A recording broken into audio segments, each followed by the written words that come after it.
I want to talk about something that's very, very detrimental to your health, your mental health, your marriage, your relationship. We talk about it, but we don't get too deep into it. But I'm going to get very, very deep into it because this is something that narcissistic people or narcissists use as a weapon. To me, it's one of the worst things that I've done. And when I did it, I could do it for a very long time, weeks, months on end. And it's a silent treatment. What happens with the silent treatment, it's teaching you when to talk.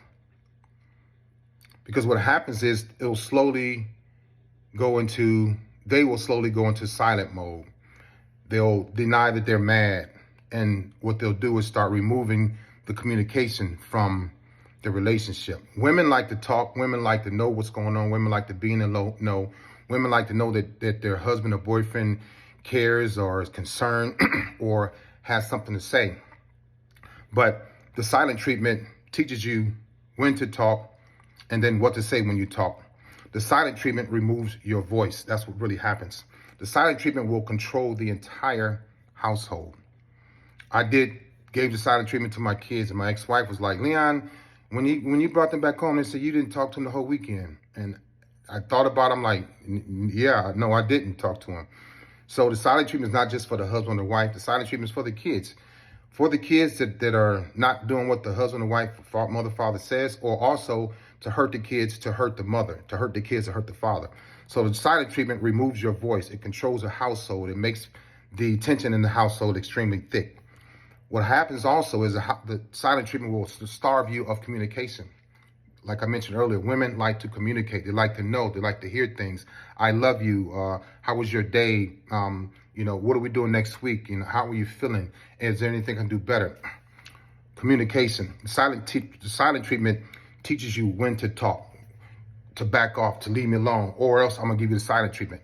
And then what happens is you stop screaming, you stop yelling, you stop getting mad, because now you become cautious. And I'm not teasing anyone, because then you become cautious to say anything. Because what happens is when the narcissistic person is in a silent mode, when they're giving the silent treatment and you say something, they'll go, see, that's right. And then they'll walk off, they'll storm off, they'll go in the basement, lock the door, they'll go in the bathroom, lock the door, they'll get in their bed and turn their back. I've done all of this.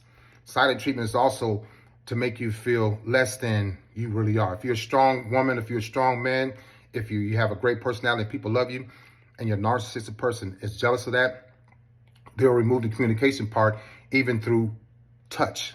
They'll get in the bed and turn their back, whether they're on the phone or not. They get in the bed to make you feel like you're being rejected from sex, from communicating, from touching, from cuddling. The silent treatment goes very, very deep. Also, what happens is they train you so much on the silent treatment that it's been 2 weeks. Then once they say something, hey, good morning, you go, oh, you get excited. You tell your girlfriends, Leon's speaking to me now. You tell your mom, hey, mom, Leon spoke to me today, so things are getting a little better. No. They want to see how long they can keep you silent. And then when they speak to you, you get excitement. So now they're controlling your emotions.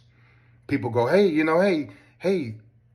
Lisa, how you and Leon doing? Or hey, Tracy, how are you and Leon doing? I don't know. He hadn't spoke to me in months or weeks. And your friends go, girl, how do you live with that man? He didn't speak to you. You just, well, I don't know. It's something I did. And you start taking the blame.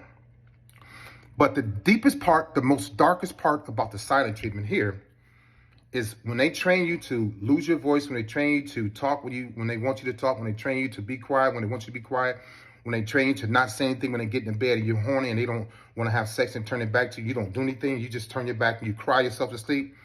The darkest thing, the worst thing about the silent treatment that I did was that we have you so silent, so scared, so back on your heels, and you report it to your girlfriends, your family, and then you just say, okay, just leave me alone, let Leon be silent, I'm fine.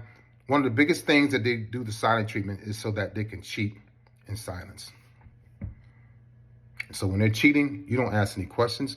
When they come in 3 a.m, you don't ask any questions. When they come in smell like liquor or perfume, you don't ask any questions because it's silent treatment. One reason why you don't ask questions is because when they come in, they go right to the basement or they go right to the shed. I did it. Silent treatment is the worst thing a narcissist can do to a person. You have a great day.